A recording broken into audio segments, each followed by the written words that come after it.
liquor.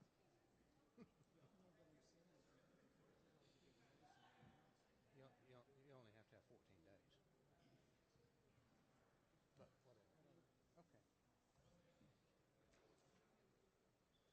Okay.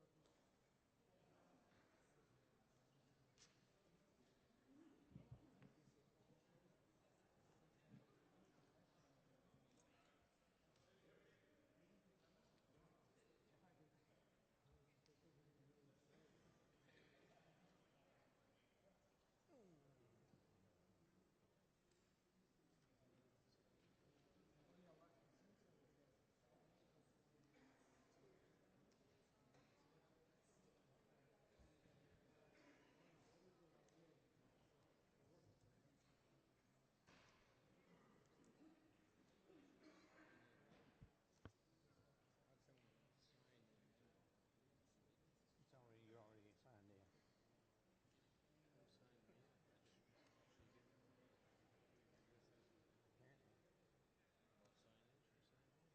She's going to do the prayer tonight. Sandy.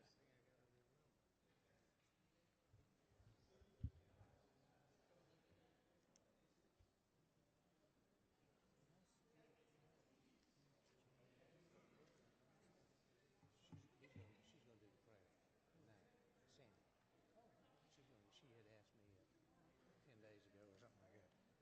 So, said she'd been working on it. You can have that for the next time. It won't work.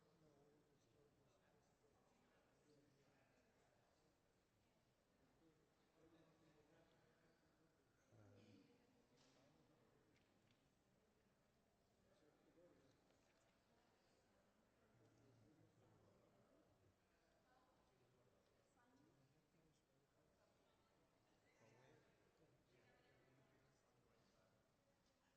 I wouldn't think so.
How about that?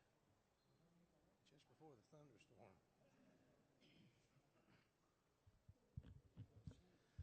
Ladies and gentlemen, let's go ahead. We're going to call the meeting to order. This is our council work session, June 5th, 2014. And I want to welcome you to our new council chambers. I will say one thing is that the restrooms, if anybody needs to know where they are, out that door there and immediately to your left. So if you have to go there, that's the direction. So, and I hope you will bear with us tonight because we're probably going to have some glitches and trying to figure out how to operate some of this stuff. We've had a little bit of training, but still It's not complete exactly how we want it to be yet. There's going to be some additional programming to do, but I think that we're going to get there. And these chambers are so much better that we have repurposed a beautiful building here, I think, for this. And I think that, this for future councils will be a place that they can meet and the public can come in and sit reasonably comfortably, and we can get a lot of people in here with the seating and the balcony as well. So hopefully it'll be a little more comfortable, a little better than we had upstairs. I would ask that the council, remind the council at least, that please, you have to speak directly into the microphone, because if you lean way back or lean back very far, you cannot be heard. You probably are hearing an echo, some of you, so that too is being worked on. I'm not sure how well you can hear that, but that will be rectified as well in the future. So if you would please stand now and join me in the Pledge of Allegiance and remain standing while Council Member Sandy will give us our invocation.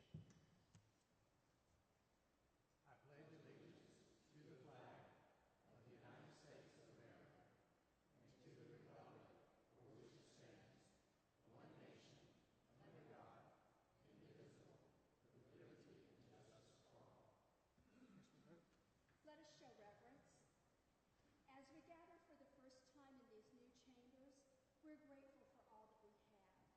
Remind us to share our bounty with those that are in need, both spiritually and materially. Remind us to work harder. Please wrap your protective and loving arms around those who protect us. We are grateful for their sacrifices and the sacrifices that their families make for us. Place your warm and gentle hands on the hearts of mankind. May your loving and kind hands take away the greed and the selfishness that is in man's hearts, and replace that with gentleness, courage, and wisdom. Let it be as we have prayed. Amen. Amen. Thank you.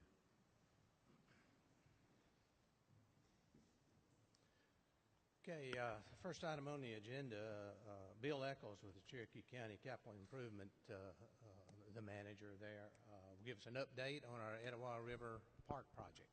Welcome, Bill. Thank you. Thank you, Mayor, members of the council. I'm here to give you an update as a follow-on to a presentation that I think I made earlier to council, I think sometime early in May. At that time, I fully expected, the contractor fully expected that we would be complete by the June time frame, certainly by the end of June. I'm reporting to you tonight that that is not the case, and that the contractor has taken some steps internally with the program and project management on the site. They have replaced the project manager. They have now got a new senior project manager, two, in fact, on site nearly full-time every day, working with the existing subcontractors, working, in fact, with new subcontractors in order to work to complete the project. We're moving forward under those steps as we take action to, in essence, clean up the site. For those of you who have had a chance to go through the project recently, you'll see that the contractor has taken very deliberate steps to mow the grass, to take care of many of the weeds that have overgrown and give it sort of an unkept look. That's some of the positive steps from the new project management team on site. Again, they're working with a new landscape contractor to take and remove the trees that were not in good condition, and some of them had in fact died. They are being replaced. Much of the material, the landscaping material that was on site but had not been planted is now being planted and moving forward to install all of that. You'll also notice that one of the most visible things that has taken place in the last 30 days is the installation and construction of the new playground equipment. One of the things that was delaying that, as I've reported to you before and as we all know, the rain. The contractor was able to finally get about a 5-day stretch of time to put in the underground drainage system that in effect will drain the water out of the playground. That obviously allowed the site for the playground equipment to remain drier, allowing the contractor to commence the work, to dig the footings and the foundations, and to install the playground equipment. Work at the concession building also continues. We do not have permanent power yet. We think that we'll have permanent power to the concession about the middle of January. Middle of June, my apologies, middle of June. We have some doors and the roll-up doors coming around the middle of June. The cabinetry, the inside counter surfaces will also be coming about the middle of June, so that when the permanent power comes on, we'll be able to get the lights turned on and be able to move to complete that. Work at the amphitheater has taken some missteps as we move forward. We're looking to address the surface of the concrete there. We've taken some steps of how we can correct the finish on the concrete, and that's moving well. We've looked at some actions to power wash that a little more aggressively to give us sort of a rougher, more even texture on the flooring. We've also looked at the condition where the steel tubing comes through the roof. It is an unfortunate design by the manufacturer. I've encouraged the engineers and also the contractor, who are in the regular business of taking that manufacturer and taking them to task and asking, is this really the completed product that they expect in their brochures? We're not having much success, but we have come up with what we think are some acceptable solutions. I talked to the project manager at the site today. They think that they'll have a mock-up for us to look at on that. The entrance letters for the signage at the front, we have some samples that have been looked at today. I think we'll be able to release the signage so that when you come in off of Brown Industrial, you'll see Etowah River Park, and then as you go around to the right, Cherokee County, and then as you come out on the left side, the city of Canton on the triangular concrete walls that are there for the placement of the signage. The bridge across the Etowah was installed August a year ago, and it is complete. The ramp on the park side has been completed. The wood boardwalk ramp on the other side of the Etowah is still under construction. Not all of the decking has been completed, and the handrails need to be completed. And again, the update from the project manager today was that we were looking probably again middle to end of June for the completion of all of the boardwalk. The final topping of the asphalt has not been commenced, and we want to wait. And one of the reasons that we're waiting for that is the final thing to discuss is the sod that is going in on the project around the walkway for the soccer fields. We're also addressing the poor growth of sod behind the amphitheater. The contractor is taking steps to fertilize and weed control that area in an attempt to bring that sod back.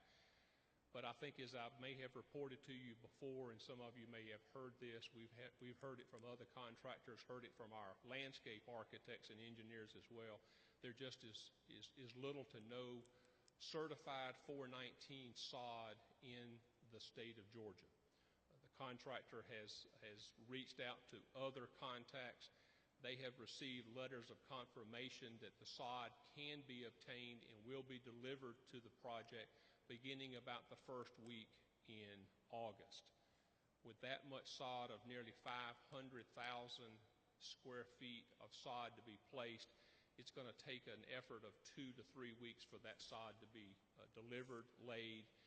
The irrigation system is in place, so once it goes on site, the contractor will be able to zone the system so that they are watering the grass, not watering the areas not grassed yet, so that they don't create a difficult situation and can still get the tractors on site. But the sod is the big item. The sod will not arrive until, as I said, the early part of August. And so we're looking now at a completion that is going to creep into September, Mayor and members of the council. Okay. That is the latest update I have. But in the meantime, we have met with Mr. Cummings and his staff as we begin the transition so that we can identify warranties, other completion activities, so that when we prepare to turn this over to the city for their use and for your use in maintenance, we're already ready for that transition to begin. I appreciate the efforts of the city manager and the city staff for meeting to try to get that organized. We'll likely start our punch list activities of everything except the sod so that the contractor will have everything completed so that when the sod is in place, we'll have a completed park. But it is my recommendation in my discussions with the city that you not take acceptance of the park until the sod is down. We think if the sod is still going on, it's an active construction site, and if the contractor is trying to lay sod, there's going to be little or no ability to control activity into that construction area. And so with that being said, the completion of the park, in order for the city to accept it, is moving into a September time period. Okay. Bill, thank you very much. Does anyone have any particular question for Bill? I think you covered things very well there. Okay, John? Bill, one question is August, the grass, I'm right here, Bill. Yes. He was looking over there. I thought maybe that's somebody else who's talking. You can't see my voice. August, we're going to take delivery of that sod, and we're going to take over the park shortly after that. It sounds like we better turn the water on immediately because that's a lot of grass, a lot of sod that will need water in the middle or beginning of August immediately. Are we prepared to do that? That is correct, Mr. Rust. Until we accept the park, until the city and the county accept that park, it is the contractor's responsibility to keep that sod alive, watered, and cared for. And so as we begin to move for that day when the city takes acceptance, we want to have some training, some maintenance. We want to understand how the irrigation system operates so that we're not watering too much, but we're watering as much as we can. But that is part of the turnover and the training. But until we accept the park, the contractor's responsible for the sod. Thank you. Yes. Thank you, Bill. Thank you, Mayor. Appreciate it. Thanks for being here. Now we are going to have a demonstration from our IT director, Camille, regarding the operation and what actually we're seeing here and what you can expect, and probably what we can expect. It's what we can all expect. The first thing I'm going to demonstrate is the projector and the screen. So if Ms. Stanton can go ahead with that feature. The next meeting, guests and visitors will be able to actually see y'all's live votes and how you voted and if the motion passed or failed. Visual presentations will be much more easier with the use of this screen as well.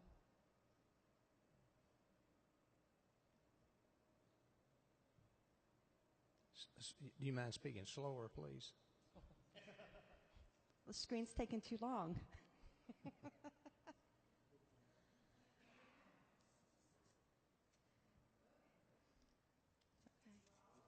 It's all right. If you can go ahead and turn your projector on. This is kind of like rolling out Obamacare, isn't it? Hey.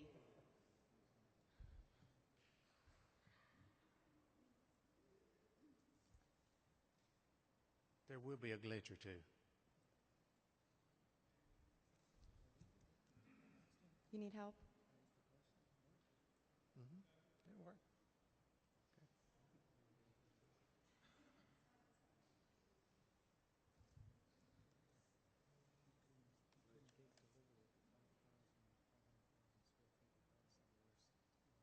Oh, no, no.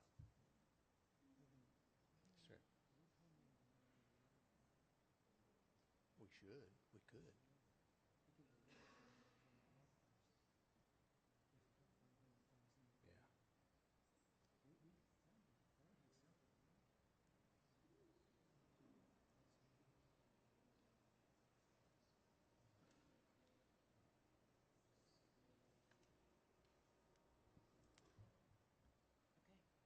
And this screen here will allow you guys to literally see and hear visual presentations, how the council has voted, and topics that are on the agenda more clearly and more effectively.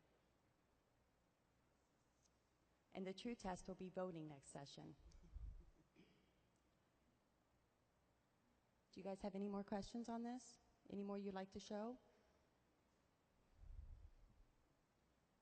You're not going to show how we vote, right? No, we are not. Not this meeting. Okay. When we do get to that, you will see a chart that reflects how each council member votes on the screen here. So I guess that will come at our next meeting, or at least we will attempt it at our next meeting. So. And previously, on the third floor, all of the mics were available to talk at once. This system is set up differently. The people that are requesting to speak will be granted their approval to speak, so we'll only have 2 people talking at one time, which will be easier for you as the guest to understand.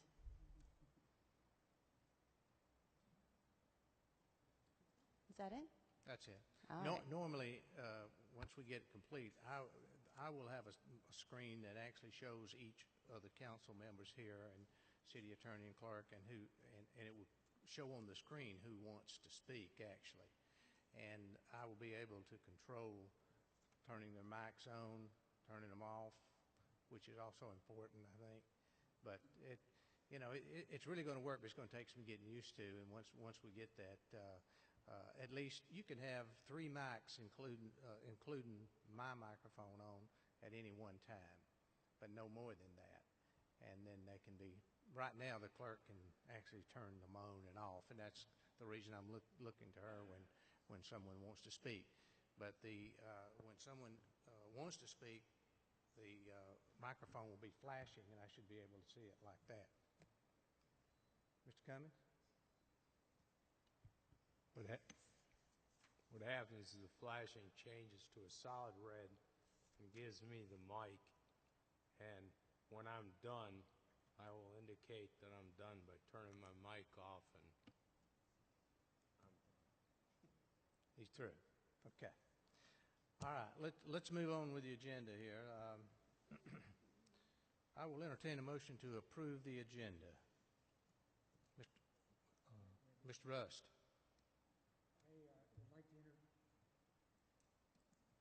She's going to turn it on for you. I would like to introduce one item under new business, and that's a city manager transition. Okay. And under new business, under G, city manager transition. Yes, sir. Yes. Okay. Anyone else? Thank you. Okay. If not, I'll entertain a motion to approve the agenda as amended with item G under new business, city manager transition. Mr. Russ? Move to approve. Move to approve. Mr. Goodwin? Have a motion and a second. Those in favor signify by saying aye. Opposed, no. Aye. Okay. The agenda is set. We will have consideration to approve the minutes from May 15th, 2014. Are there any changes or corrections to these minutes? Mr. Grant? I would like to make a motion to amend the minutes under new business, item E, which currently reads, Councilman Cummings made a motion to accept the recommendation of the QA/QC report, option number 3. I'd like to amend the minutes to include the full text of option number 3 in the minutes. To explain option 3. To include the full text of what option 3 is. Okay. Okay. Mr. Cummings? I have to refer back to the minutes keeper to read that. I do not have the full minutes with me. Do you have? What he is asking is, can you read what item or choice number 3 would be option 3.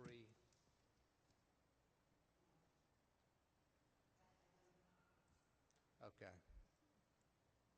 But you don't, we voted for it, so you don't have a problem including it in the minutes, right? No? Okay, all right. Well, that's what we approved, but all he's asking is that it just says option 3 without any explanation what option 3 is, but we do have an option 3 that was included. That's correct, and we can include that entire option in the Right. minutes. Right, that's what he's asking. Okay, we have, do we have a motion to approve the minutes as amended? So moved. Have a second? Okay, Mr. Huffman, seconds? No, okay. All right, those in favor signify by saying aye. Aye. Opposed, no. All members voting for the motion. At our next meeting, what we will do is actually show the votes for all the votes that we take on the board back there. This meeting, we're having to kind of do a hybrid here with the voice votes, okay? All right. You also have in your package the financial statements, which are for April, which are there for informational purposes only. Does anyone have any questions or comments regarding the financial statements? Okay. Now we'll go into our 10-minute public input period, and we have 2 individuals signed up to speak. Dennis Stowers.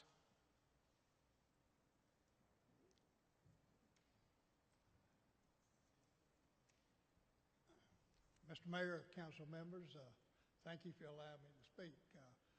I am currently the president and co-owner of S&H Tire Sales in Canton. We've been there 43 years come November 1. One of the oldest companies probably in the city of Canton. And since Riverstone was built, we are down in a hole on the old Ball Ground Highway. And I have been trying for a number of years to get some kind of permission to increase the height on our signs to get them up where we can be seen from Riverstone. That used to be the main drag all the way through from Marietta to LJ, and we were on the main drag. No longer is that the case. And, we've employed approximately 10 people for 43 years and have tried to be a good citizen here in the city. And we would hope that you would look favorable on changing the sign ordinance in that particular area to give us permission to increase our signage to a height that can be seen from Riverstone. And I've spoke with a number of you about it, been working on it a long time. And we also have a neighbor, the Teague family owns a building next to me and has a business outside the city who's wanting to come in and rent that building and have a business inside the city. But they want to be able to have a signage that can be seen also from Riverstone. So I would hope that you would look favorable on looking at our situation. Some of you have been down there, know where we are. Some of you may not have. But we certainly need some help from the city. We didn't create this situation. It was created, beyond our control. But I would appreciate you look favorable on trying to let us raise our signs just up above where it can be seen from Riverstone Boulevard. Thank you very much. Thank you. Thank you very much. We will be discussing a little bit more about that under item C, under new business. So we're going to talk a little bit about that, and it would require apparently an amendment to our sign ordinance, but they are in a difficult situation there. Melissa Phillips.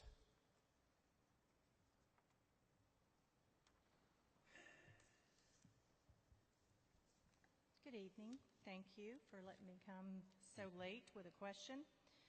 I understand the Fairways of Canton is owned by the city. of Canton, but leased under the leadership of Mr. Dave Miller and DJ DeVictor with an LLC. I just want to plant a seed and ask a question. Who do we talk to as residents and citizens of this city if going to the LLC does not work when there are concerns and issues that impact the residents and the citizens of Canton? That's all I wanted to ask. Okay.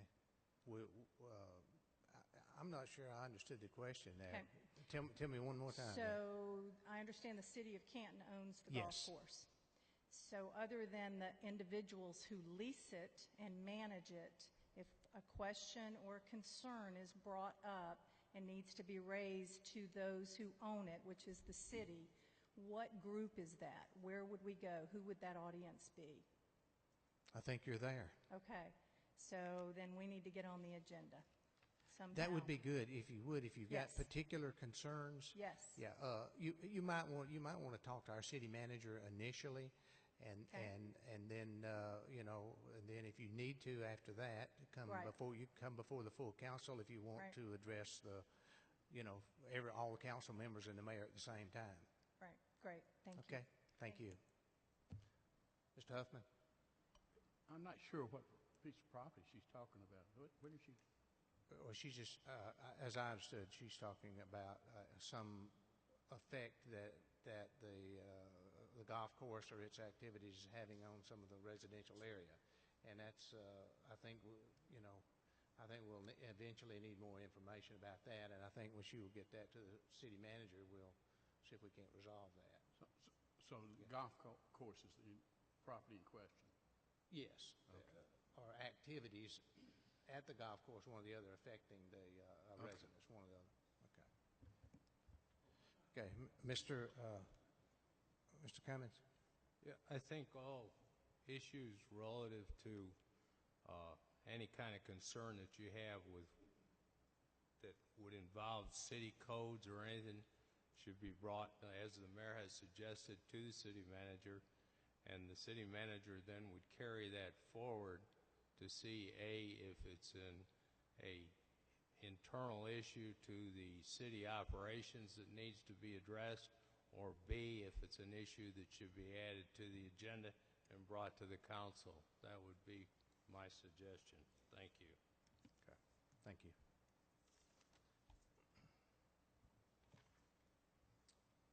Okay, we have a number of items. Well, we have, under old business, we have some comments on House Bill 60 and allowing weapons in City Hall. Thomas Weaver, welcome.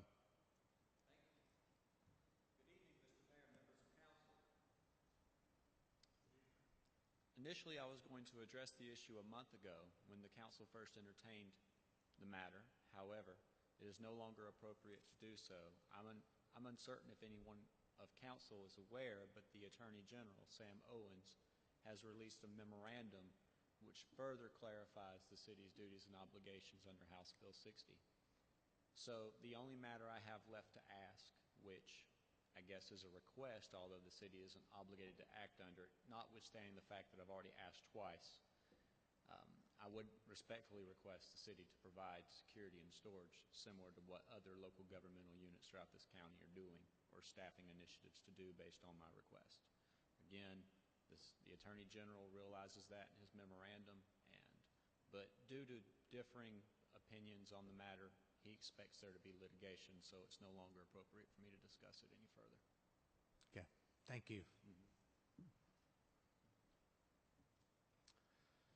All right, item B under old business, update on city council retreat. Mr. Grant.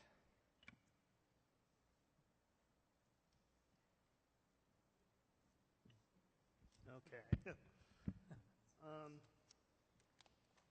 I've been working along with Councilman Huffman on the retreat we've been discussing, and I want to pass out our recommendation for a proposed approach to the retreat. We've been working diligently on this and talking to several resources about the best approach to it. certainly the most economical approach to it. And in recent weeks, we've spoken with Elizabeth Sanford at the ARC, who was recently hired as the manager of community engagement. Elizabeth has an amazing record and has been a facilitator and has had her own consulting firm for many years. I've attached her resume for the council review. We've worked with her, and she suggested, based on her experience, maybe a slightly different approach to the retreat, which I've included in that in this packet for you guys to review and comment on at a later date. But she suggests prior to the retreat of actually interviewing each council member one-on-one to prepare for the retreat, just to gain a better understanding of each council member's priorities and important issues to them, and then reporting back to the retreat committee prior to the developing the retreat agenda, so we can get all the issues out on the table. And then actually having her facilitate a one-day retreat, really with the goal to come out of really kind of understanding each council member's priorities and goals, and then the overall goal to reach agreement on 2 to 3 strategic priorities that can serve as guidelines for measuring achievement over the next 2 years, and to develop stronger working relationships among city council members and key staff. I think our approach would really help us streamline the retreat and be an efficient and productive approach to this retreat. Obviously, the pre-work and pre-planning and interviews would take a couple of weeks to perform, and so we're probably looking in July now for an actual day that we could retreat.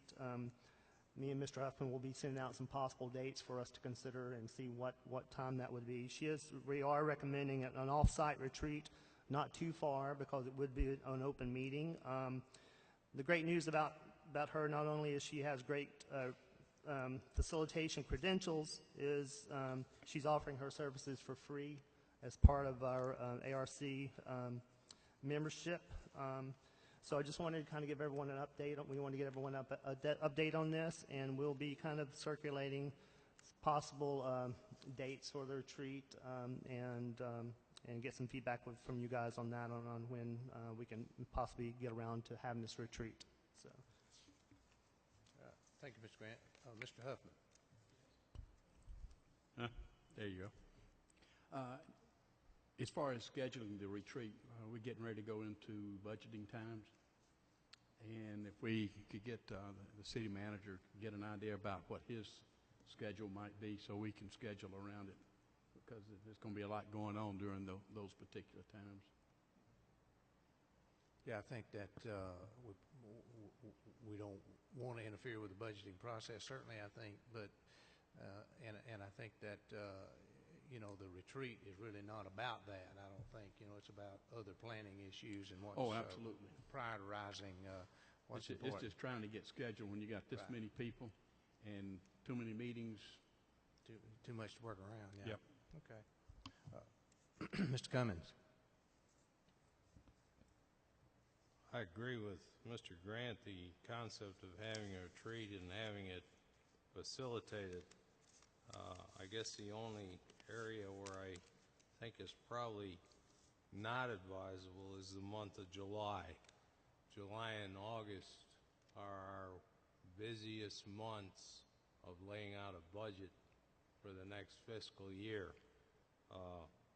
Typically, if we're looking long-term, retreats are probably best held in the February-March time frame looking ahead.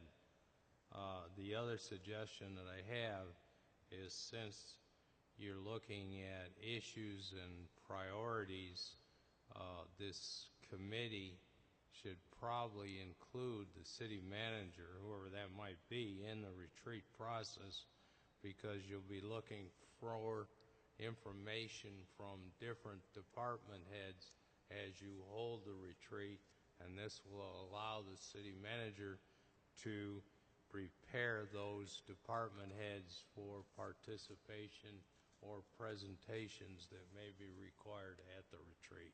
Mr. Thank Grant? you.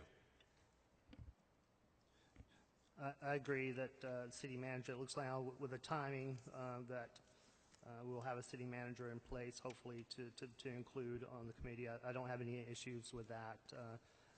However, I do have some concerns about putting off the retreat again to February or March and losing another year for planning. I think we can look at the timing, and perhaps I do understand there's a lot going on with budgeting, but I would suggest sooner rather than later. And I think while we are in the budgeting process, is actually a good time to kind of talk about our priorities. But again, we can look at some dates and see when. Again, we're talking about one day here with the pre-work, so we can see when possible time frames would work out for everyone. I would think that if it were on a maybe a Saturday morning or a Saturday, that would certainly alleviate any concern, because I don't think most of the department heads would be working on Saturday anyway at that point. Okay, the next item on the agenda, did you want to say something on that? Okay. I just wanted to agree that we need to go ahead and do it. It's going to be a one-dayer, whether it be Saturday, even if it's during the week. I just feel like we can do it, even though we are doing budgeting. The key here is the fact that she is going to meet with each council person and the city manager and mayor prior to the retreat. So that'll take away from some of the time required as a group. So we should be able to get it done. Okay, the next item on. Okay, go ahead, Mr. Rust. I just wanted to say that February, March doesn't seem like that would be very appropriate, because actually when you look at that gets into another election year. And if somebody's going to be a strategic planning, they might be strategically planning for 6 months. So I would think we should try to get this done sooner than later. And if we can get something done in this one-day retreat before the budget, it might help prioritize what we do in the budget. So if we've got some strategic priorities, they usually boil down to money. And so it might be an important thing to do before the budget. So if we can do it sooner, it would be better, I think. Thank you. Thank you. I just learned that with your microphone turned that way, I can't see the light that's on it. I turned it that way so I can see it. I'm sorry. But I can't see. Yeah, okay. A little bit. Yeah, I can see it now. Okay. All right, the next item on the agenda is a discussion of the North Street garbage issue. Councilman Huffman. Yes, thank you, Mr. Mayor. I doubt it'll be much of a discussion here. It should go quickly, but we've been doing an awful lot for the past couple of years to dress up our downtown, and more work is continuing. And if most people notice, when you come in going north on North Street, the trash is behind those buildings, particularly with the Painted Pig, with the volume of trash that they create. So Mr. West, Joby West, our engineer, and myself met with the waste management people to try to resolve that problem, because it's very difficult to find a location. Mr. West informed me this afternoon that we're going to put a 2-footer or on the sidewalk temporarily. Is that what it is, Mr. West? 2 yards, excuse me. So in hopes of moving some of those trash cans out, they will pick it up 2, maybe 3 times a week. And if that doesn't work, then we will. We've got a couple of other alternatives. We're in hopes that we could put a bigger one in the parking lot of the dance studio, which would be hidden and would not lose a parking lot. But being a dance studio, she just didn't particularly care to have a trash can in front, and I can understand that. But we got a couple of alternatives, and hopefully that'll help clean up the backside of coming into the city and make it look a little better.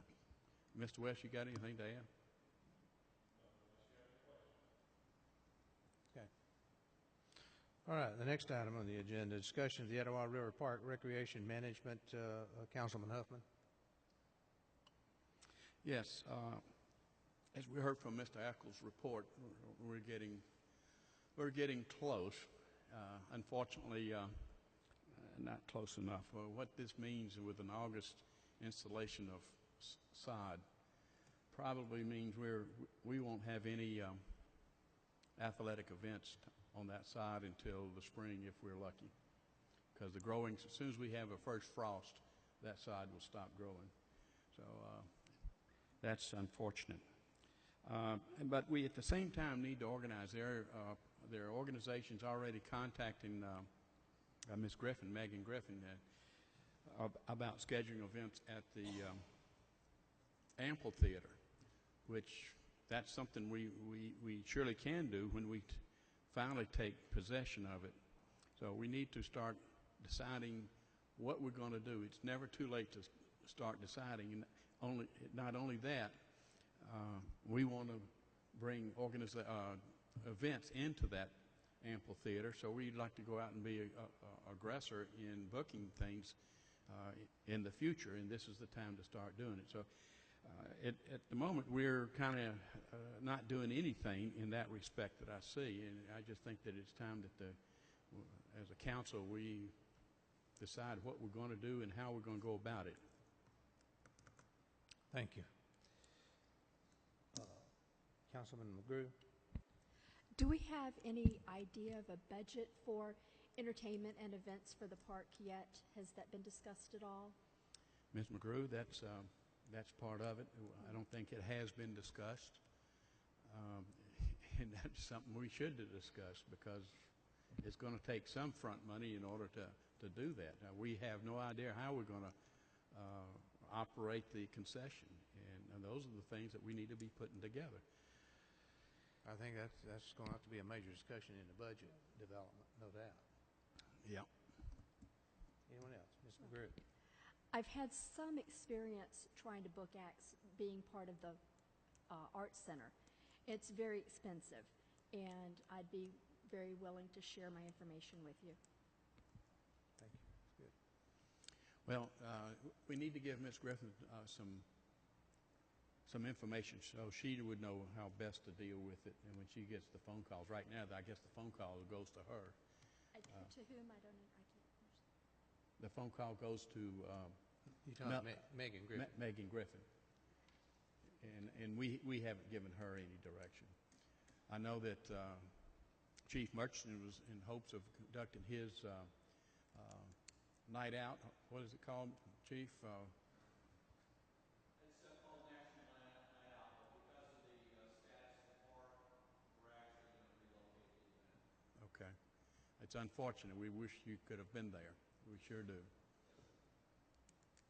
So events are getting lined up. It's an opportunity for us to start bringing more people in, and the longer we wait, the less we bring in. Thank you. Yeah. Mr. Cummings. Recognize that Etowah Park, based on what Mr. Eccles has told us, will not be usable until well into the spring, because if we set that sod as late as end of August or September, we're going to have to allow it through the early growing season before we start utilizing it. So all of this issue will not be available, or the park won't be available until probably late spring at the earliest. Next item on the agenda, discussion of the Brown Park restroom project.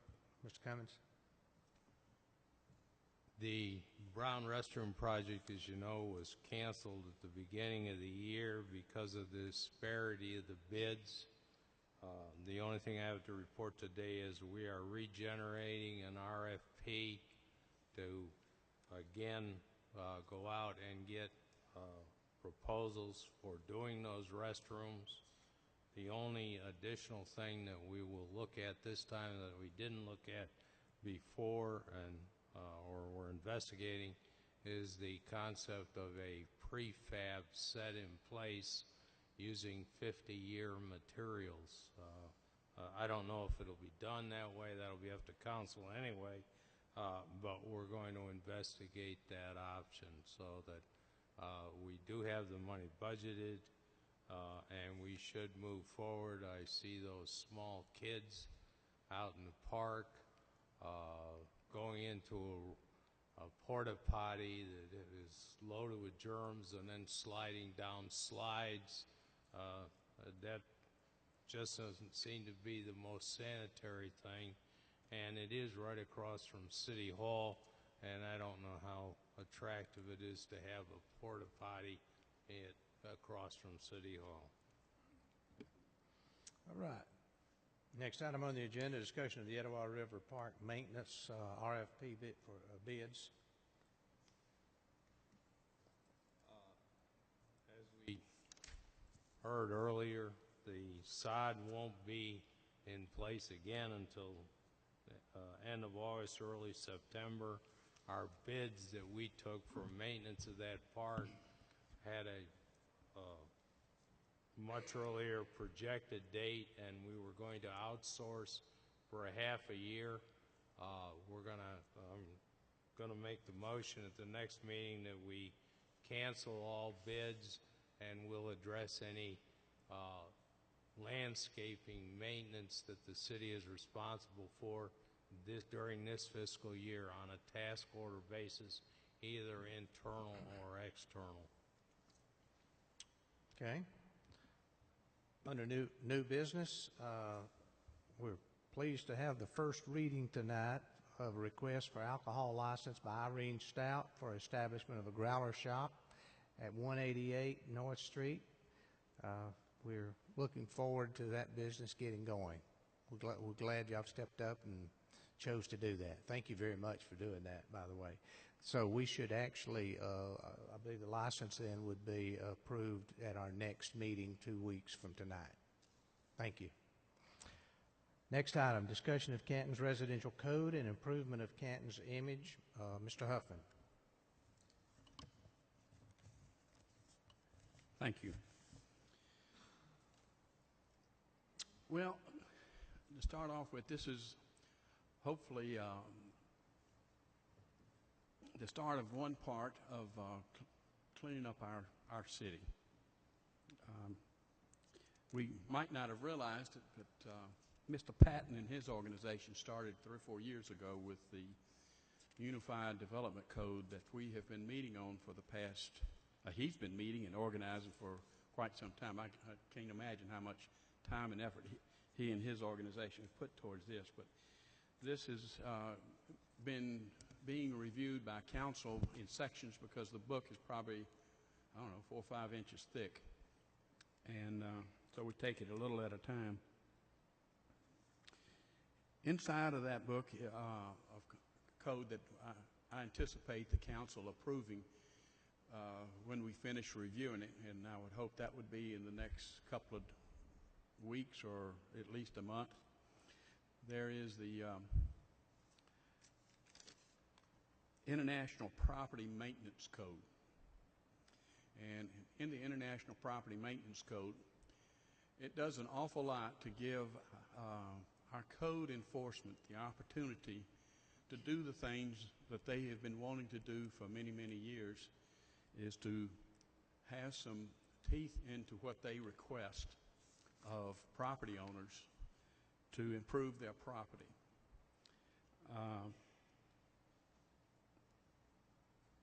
We need to start this right away. Now, it's the reason I'm starting to bring it up here at the work session, that there's going to be more, I hope, at every meeting from this point forward that we will be working on this. Our goal is to start looking at the properties that probably have been vacated, properties that are in severe poor repair. The code enforcement can go in where there is a safety issue. There they can work and can enforce.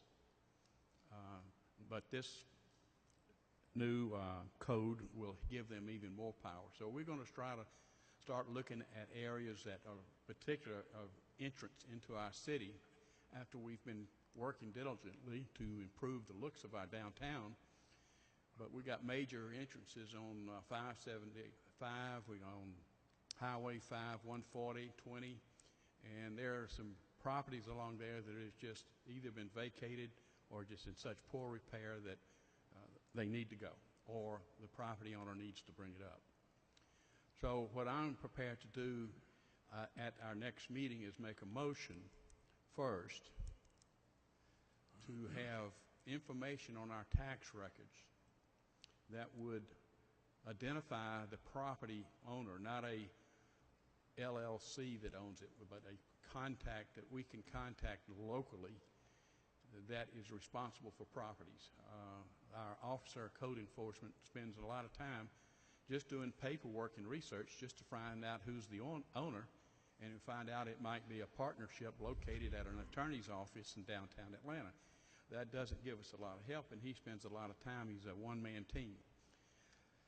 So we need to add this information onto our tax records so that we know quickly who the owners, where to go, if there's a citation to be issued, where that citation to be sent, so he can be more effective in doing his job. This city was selected as the top city in the state of Georgia by an organization out of, I believe it was California, after studying a lot of different criteria of cities in Georgia that are 10,000 or more. Well, if we got people coming up here and starting to look at us and coming in and seeing some of the properties we have, they might have a little different opinion. So this is something I just hope our council and our staff will start addressing now that we have the tools. So I'm asking at our next meeting that Mr. Cummings or the council authorize the addition of that information. At the same time, I will ask that Mr. Cummings place into his budget next year the addition of a new code enforcement officer. This code, the new code, won't go into effect until we vote on it, but I feel sure that we will. And we can hopefully take care of some pretty radical places. It won't make this thing perfect. This thing will take 10 years to get to where we probably want it, but it is a time to start somewhere, and this is the time now that we got the ordinances or the codes to let our people do the work that they know they need to do. Thank you. Mr. Cummings. I'm still on, I guess. I didn't really She want just turned it on. Oh, okay. Well, I agree that we're going to put a new our code inspector. There's two reasons that we want to do it. Number one is we need to start enforcing some of these codes, and number two, which is probably more important, is that we're expecting the eventual retirement or in the short term of our current code enforcement officer, and it would be good to have one in place to more or less get additional experience and be ready to take over at some point in time what the senior level code enforcement officer does today. Mr. Rust. One thing our residents need to understand is that when you drive by an unsightly, unkempt, dilapidated house, it may not be in the city of Canton. There's an awful lot of homes that are in the county that need to be addressed. At the retreat that we went to for the county back in January, February, Buzz Aarons agreed to address the issue of dilapidated houses that are county homes. So the people have to understand that as much as we'd like to enforce codes on some houses, they don't belong to the city of Canton. Thank you. Mr. Huffman, do you have anything else? No. Okay, well, your microphone was still on. Okay, Ms. McGrew has been working with me on this as well. Sandy, you got anything that you need to add? Ms. McGrew, go ahead. I'm in full agreement. This is something we need to jump on. It's human nature to be attracted to pretty and to attract businesses and residents to come to Canton. We need to make it as attractive as we can, not to mention the safety and the health violations need to be cleaned up. We don't need our children, our elderly, or anyone of any age being hurt or getting sick from things that are in disrepair. Okay. Thank you. All right. The next item on the agenda, let's see, discussion of the sign ordinance amendment. Mr. Stowers spoke about this earlier in the public input period, and basically the old ball ground road sits considerably below the level of Riverstone. The old ball ground road was the main thoroughfare north and south. It was old Highway 5, State Route 5. Well, when Riverstone Development Shopping Center was built, actually it cut a section of the old ball ground of the old Highway 5 off, and even though there had been some businesses along there, and based on the amount of dirt that they actually moved and the hill that they cut down there to build that Riverstone Shopping Center, it left those businesses, I don't know, 30, 40 feet seems like below the grade of Riverstone Parkway now. So Mr. Stowers was asking if we could somehow or another amend our ordinance or make provisions for them to elevate their sign higher than they're allowed to do now, in order so that people will know their businesses are there. That's what that is about. So I think the council will need to look at that, and our city attorney is going to prepare an ordinance for our consideration in the next few weeks, so that we can at least begin to discuss that. Mr. Dyer, you have anything else to add to that? It's ready. Yeah, what I intend to prepare in the proposal would be that we create a sign district, essentially, down for Old Ball Ground Highway, which would allow the simplest legal way to do it that I can think of is just have the height requirement be judged from Riverstone Boulevard rather than Old Ball Ground Highway. Right. So that if it's 10 feet, it's 10 feet from Riverstone. If it's 5 feet, it's 5 feet from Riverstone. So that as you're, in my opinion, as you're driving along Riverstone, it would probably look, now there are going to be very tall signs on Old Ball Ground Highway from that vantage point. But right. I think that's the easiest way to do it legally. Okay. It's just, Jack? No. It's ready.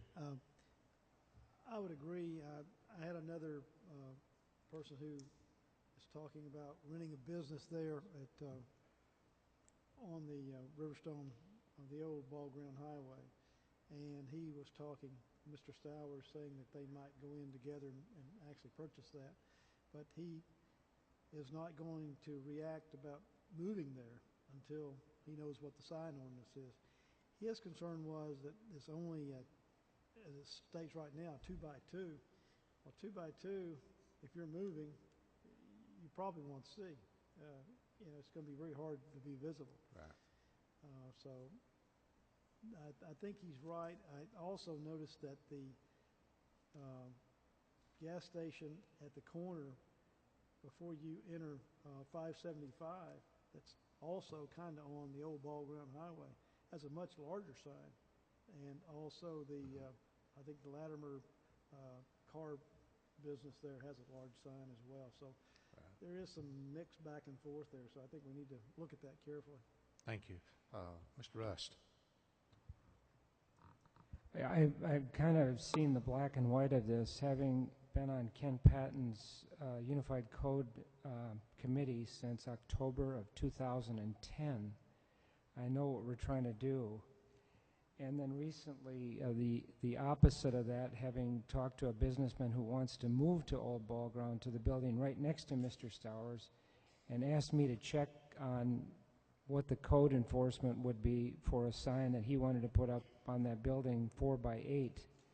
And I came back to him with chapter and verse from our current code, or the proposed code, and he immediately said he was not interested in that building unless the sign could be bigger. So I see both sides of this. I think we have to be extremely careful, because if you do it for one business, you have to do it for another, and we could end up with 15 signs down there that are all 20 feet in the air.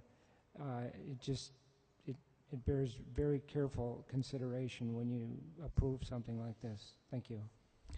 Mr. Huffman. I also agree with Mr. Rush, is that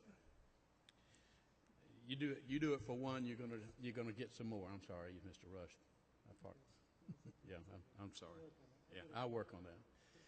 If we do it for one, we're going to have to do it for others. And then you, coming down that line, coming down Riverstone, how it's going to look. So it's going to be a touchy situation of how to address that. Mr. Dyer's going to have some work to get it to where it doesn't look bad. So maybe Mr. Patton and Mr. Dyer are the ones to work it out. Okay, thank you. Bill, sorry. I believe the same issue came before the Variance Board of Appeals just last year and was denied, but Mr. Patton can correct me if I'm wrong. I believe the Variance Board of Appeals recommended monument signs at both entrances of ball ground highways with all the businesses advertised on those signs as a viable option. My question would be, it's my understanding that the Variance Board of Appeals decision was final and there was a certain protocol for that to be overridden. I don't know if we're changing ordinances, how that works. So that's my question, so if you understand what I'm saying. I do, and the Variance Board of Appeals was applying the current ordinance. So if you change the ordinance, you're not overruling them. You're changing the rules, which you can do. Thank you. Mr. Rust. Just one last thing. I did mention to this businessman that wanted to move down on Old Ball Ground about that monument sign, and he was not interested. Really, the code would allow 2 monument signs, one at each entrance to Old Ball Ground, down by the gas station, down by Latimer's used car lot, and then one at the other end by where S&H is. And that was absolutely not of interest. But that's, in fact, what we have allowed many places around the city. So again, you just have to look at what we've done and what we want to have going forward. Thank you. Thank you. Okay, next item. Discussion of staffing requirements for the building inspections. Mr. Cummins.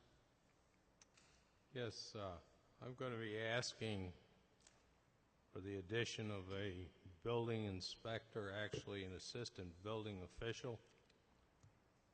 In your package, you'll see there's a chart that shows from 2008 up through year to date.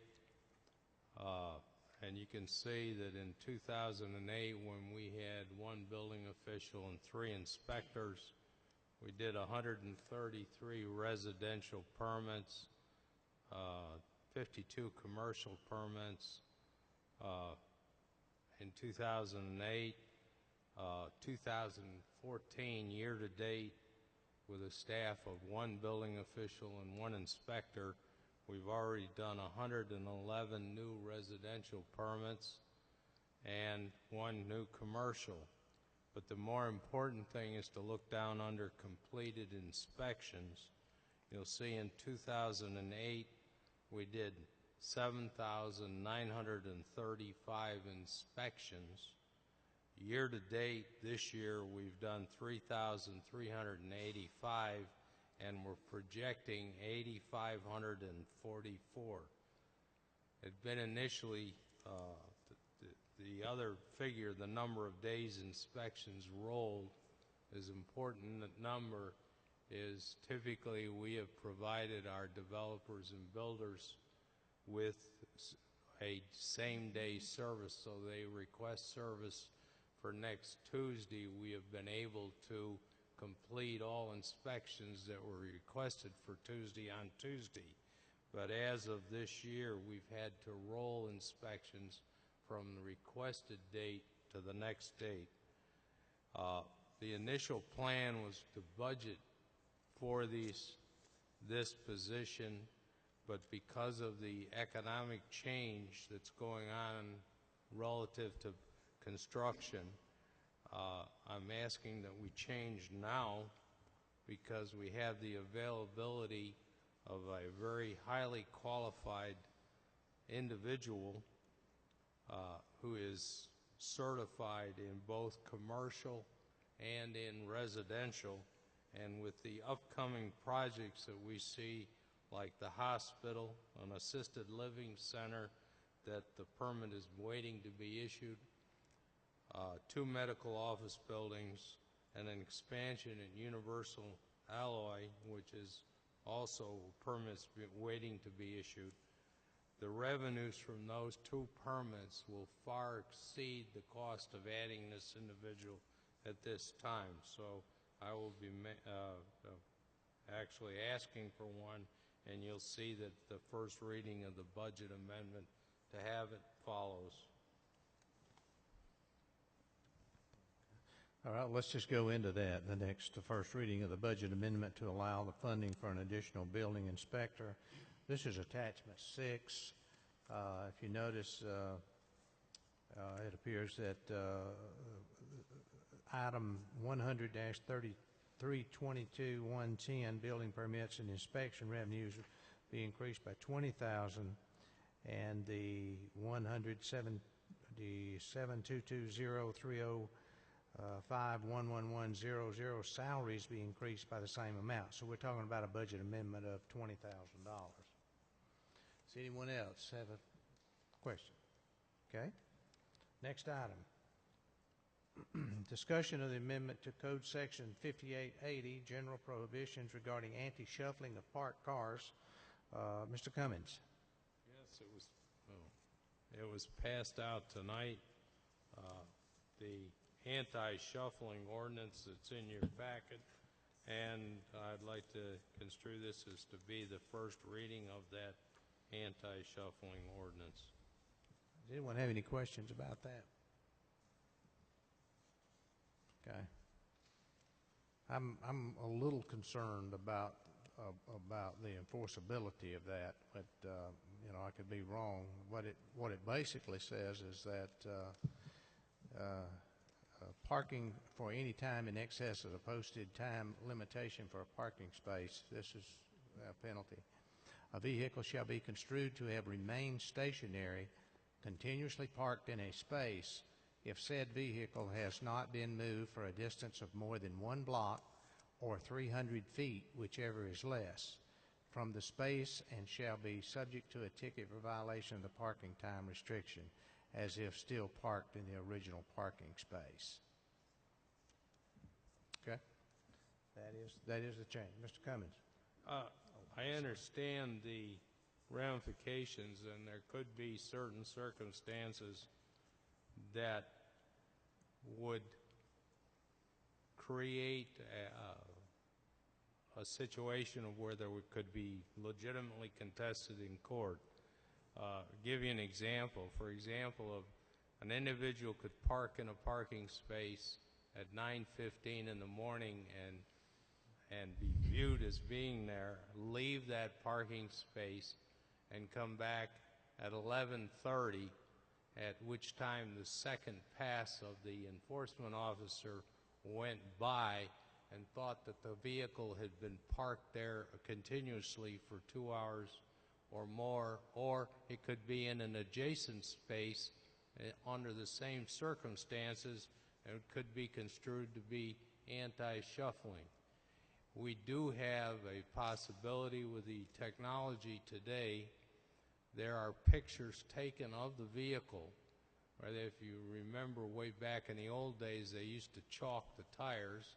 Well, they have a way of chalking the alignment of the actual air inlet to the tire to the parking space. So they can, by picture, determine whether or not that vehicle has been moved or is continuously there. So should it be necessary, we could incorporate those kind of checking in order to enforce it.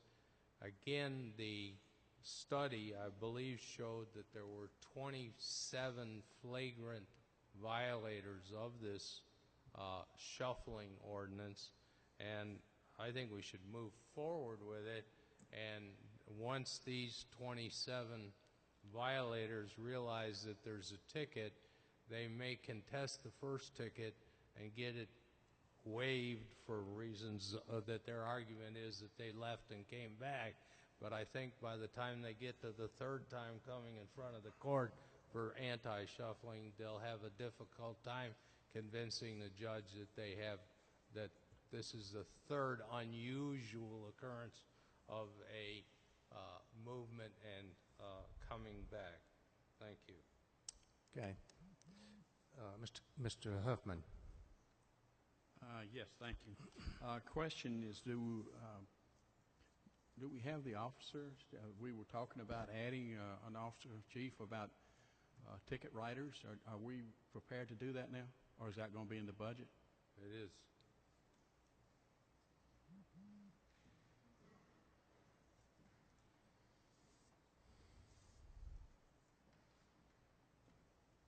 We have $25,000 in the budget to hire 2 part-time parking enforcement officers. Right now, we are in the process of processing. One of our police explorers has expressed an interest to become one of the parking enforcement officers, and it's our intent to go ahead and hire 1 parking enforcement officer for the rest of this fiscal year, and then in next year's fiscal year, hire the second individual.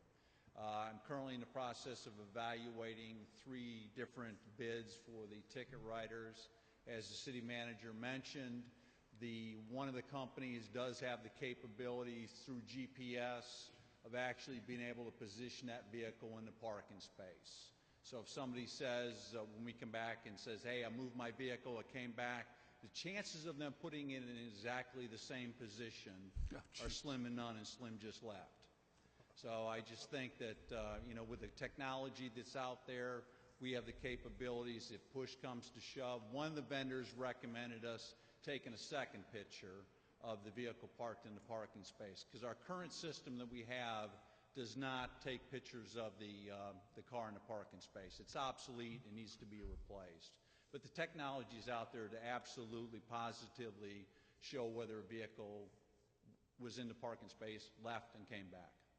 I don't understand, actually, I guess, what that means, whether you can mark it or not, a tire, whatever, especially if you can be as much as 300 feet away, parked your second time, and still get a ticket. You either have to move 1 city block or you have to move 300 feet, whichever is less. Well, let's say if I move 250 feet, I go eat at a restaurant, and there's another business on the same block. I come back that afternoon and park 250 feet away from that original parking space. I could be ticketed for shuffling. As long as you move 1 city block. Let's just take a look at the downtown area, the way it's laid out. You have Main Street. You have the intersections of Academy, Church, East Marietta. Those are 1 city blocks. You go to North Street, you have no city blocks. You have Dupree Street, and then the next thing you have is the 2 side streets up at the gazebo. Those are not city streets. They're not named. The distance between the gazebo and Dupree Street on North Street is about 500 feet. The 300 feet is really pertaining to North Street. The 1 city block is pertaining to Main Street. For example, and I think I used this example with you in my email, if you visited Mr. Dyer's office and you stayed there an hour and 45 minutes and you left Mr. Dyer and you wanted to go to the Painted Pig and you parked right across the street by the theater, you have moved that vehicle more than 1 city block. You would not be subject to a citation. Now, if I went to that restaurant on up, the one that looks like a house up toward the elections department, yes, sir. Would I get a ticket? Probably chances are you'd be parked in the 8-hour parking spaces down there. Okay. So you'd be okay down there at the other ends. But if I came back and parked 3 spaces down and walked up there, I could get a ticket. If you parked 3 spaces away, yes, sir, you could get a ticket. I will tell you, quite frankly, the biggest issue that we have is just convincing the employees, and I'll come right out and tell you, it's the attorney's offices downtown. Those are the biggest offenders, according to Tom Priest, when we did have the problems with the shuffling. If the employees would come out and they'd move their cars, your employee A, Mr. Rust is employee B, you guys say, we'll just move our vehicles back and forth all day long, and that's just playing games with the system. If I was the business owner, I'd want those spaces available for my clients and customers. I don't have any doubt there. I think they do. We're planning a significant educational program. It's not our desire to go out there and write, as many tickets as we possibly can. We just want to do what I think the intent was behind the study, is to make sure, number one, we had ample parking spaces, and number two, keep our business owners happy down there by freeing up parking spaces for those who come to the downtown area. Okay. Anyone else? Thank you. Reference again, what the chief references our study. In our study, one of the recommendations that we go out and negotiate additional parking spaces with all the private parking, that is, spaces that are taking up most of the city locations. Have we even made an attempt to do that, to try to negotiate some additional spaces that could be used? Or is that something we are not going to address? Mr. Cummins? Well, relative to the anti-shuffling, that really doesn't make any difference because this is addressing the 2-hour parking spots versus the longer term or the 8-hour spots or longer term spots. I realize that two different issues, but on the same subject. On the same subject, I mean, I think we have to address that, but have we done it yet? No, we haven't. But do you think there's a possibility that that's something that we can do? In other words, I'm thinking that so we don't completely aggravate some of the citizens, that we find some solutions to help the offenders. So you say, well, there's additional parking now available over here, so forth and so on. You know, it's just to be proactive to try to minimize the possibilities of conflict. I think, if I might respond, I think most of the issues is that it's a lot more convenient to park right in front of where you work than walk 200 feet or 300 feet to get to work, and that's been the issue. Well, I agree, but you're not answering my question. I'm trying to say that we need to be proactive and go out and do what the study said. And if we'll do that prior to coming in and start doing violations, you know, and trying to measure off 300 feet in the block. If I can, maybe Mr. Patton would answer that question. I think he's got a...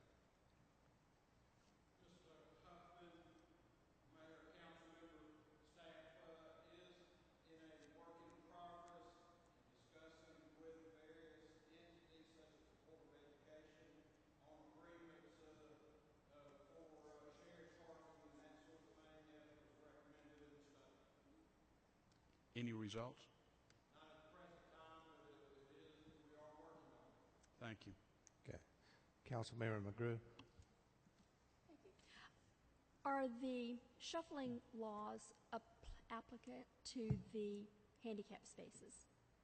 Do they apply to the handicap spaces?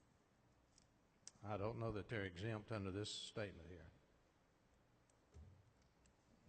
But, Mr. Dyer? The question really would be whether the time limitations apply to the handicap. If the time limitations apply, yes. If the time limitations don't, then no. Because this is really about the time limitations and providing a definition that would define it as a violation of the time limitation. You get that? Do you understand that? Okay. But I'm not sure I think the problem with the handicap space and enforcing it that way would be that they're only in certain places. Right. And so you probably, my guess would be the time limitation doesn't even apply to handicap, but maybe it does. So. Oh, okay. That makes sense. All right. Okay. Mr. Grant? Just one quick comment. I think the shuffling issue is probably, especially during business hours, is probably the number one issue, parking issue for downtown merchants. And so I would just say I'm in full support of enforcing it, come up for policy for enforcing it, especially during downtown business hours for our merchants. Okay. Ms. McGrew? I think we need to be aware of limiting the time for the handicap spaces to make sure the city is ADA compliant. Okay. And I'm definitely in favor of limiting the parking time, but we have to be careful of being ADA compliant. Okay, thank you. All right. Let's see. Next item on the agenda is item G, City Manager Transition. Mr. Rust. It's pretty clear that from the schedule that we have for selecting a new city manager that we're going to move into July. So I think we have to just decide on how we want to proceed in terms of the transition period. Okay. Thank you. Do you have anything else, Mr. Cummins, on City Manager's report? Yes, I do. Okay. First is an announcement on the Canton Board of Zoning Appeals. Their regular scheduled monthly meeting used to be the second Tuesday of each month. It'll be moved to the second Monday of each month. The reason for movement is that we have MAD, or Mothers Against Drunk Driving, meeting at the same time, and the Board of Zoning Appeals was meeting in the library, and at times there's just too many people to meet there, so will be changed to Monday, the second Monday of each month. The second item I have is that the auction results was $14,428.50 from auctioning. And the last is just an announcement that Brown Park will be actually closed from today through next Friday because of the streetscapes project. And that's it. Okay. Thank you. All right, on the Mayor's report, I have a proclamation here that was left off of the agenda, but I think it's appropriate to go ahead and read this proclamation, in as much as regarding National Flag Day, which is June 14th, and that will occur prior to our next meeting. Whereas by act of Congress of the United States, dated June 14, 1777, the first official flag of the United States was adopted. And whereas by act of Congress dated August 3, 1949, June 14th of each year was designated National Flag Day. And whereas the Congress has requested the President to issue annually a proclamation designating the week in which June 14 occurs as National Flag Week.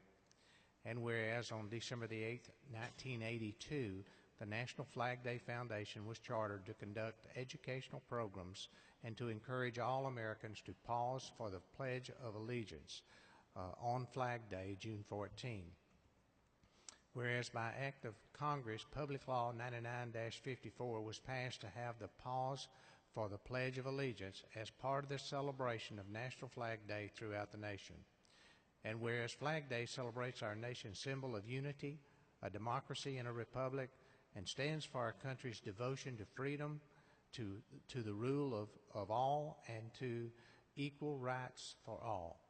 Now therefore, I, Gene Hobgood, Mayor of the City of Canton, hereby proclaim June 14, 2014 as Flag Day in the City of Canton, and urge all citizens of the City of Canton to pause at 7 p.m. Eastern Daylight Time on this date for the annual National Pause for the Pledge of Allegiance to the flag, and join all Americans in reciting the Pledge of Allegiance to the flag of the United States of America.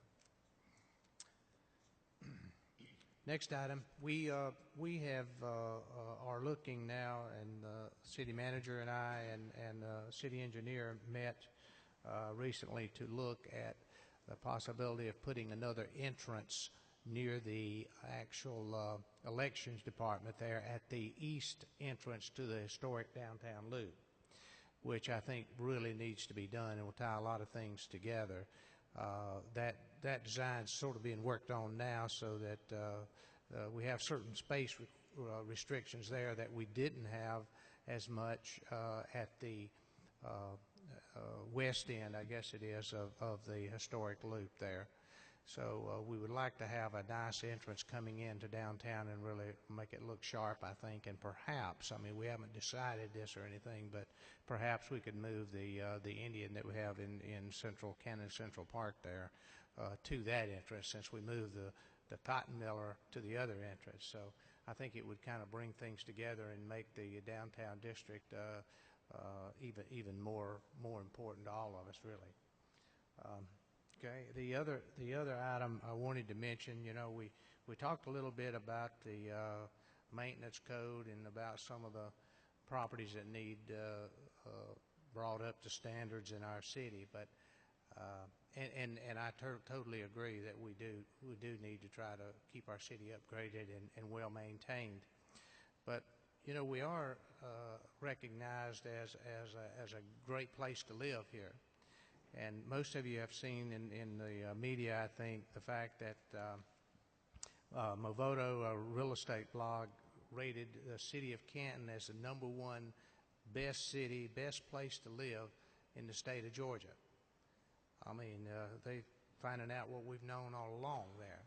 So, but anyway, Canton is #1 out of 50 cities that they actually looked at. They mention in their article. Let's see.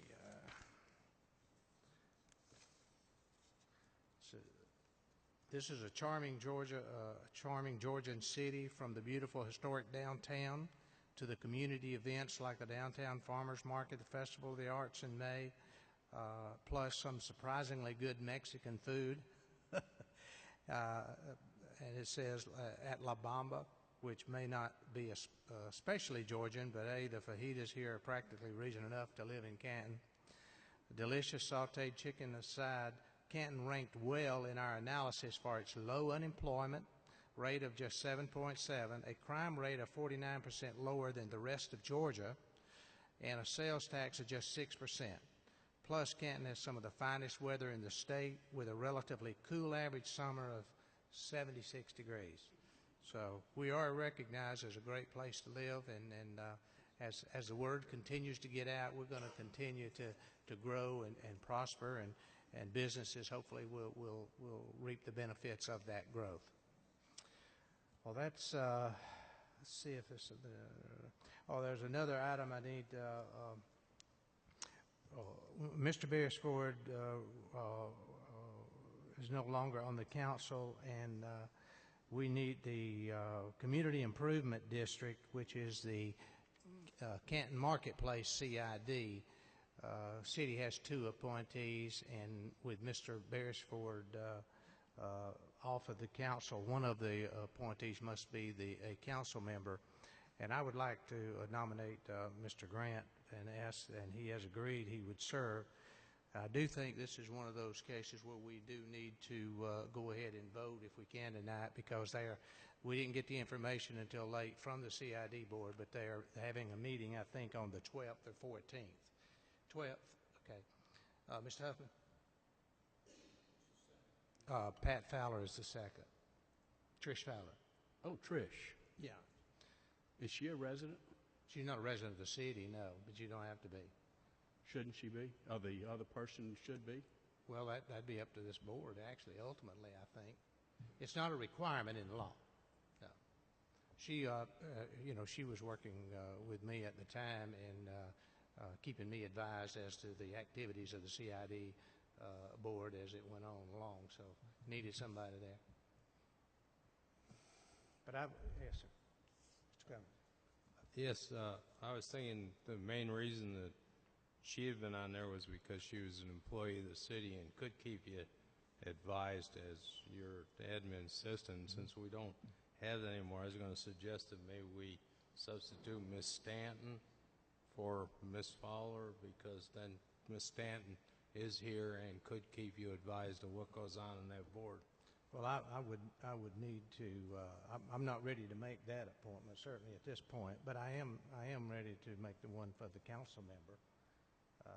And if I'm the one that actually makes a motion on that one, I guess. So I'd like to make the motion that Mr. Grant be appointed as the replacement to Mr. Beresford on the CID board. Do I have a second?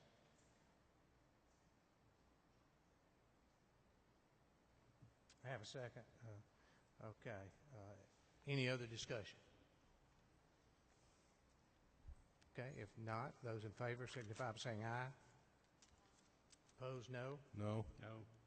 Okay. Mr. Grant is not on the CID board, so we do not have a council representative on the CID board. But we do have a citizen member. Okay. I'll entertain a motion. Mr. Rust, go ahead.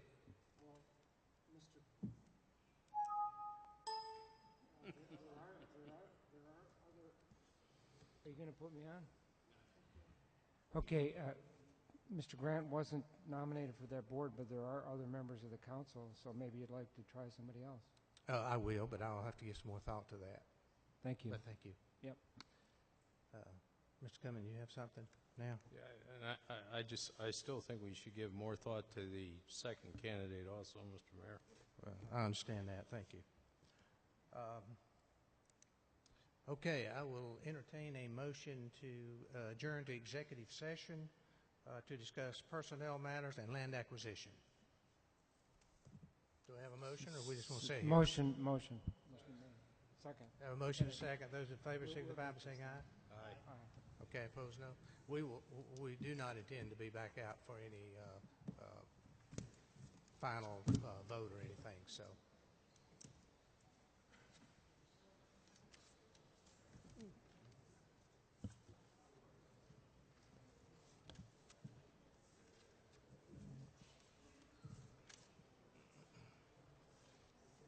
Don't nobody steal my cushion now.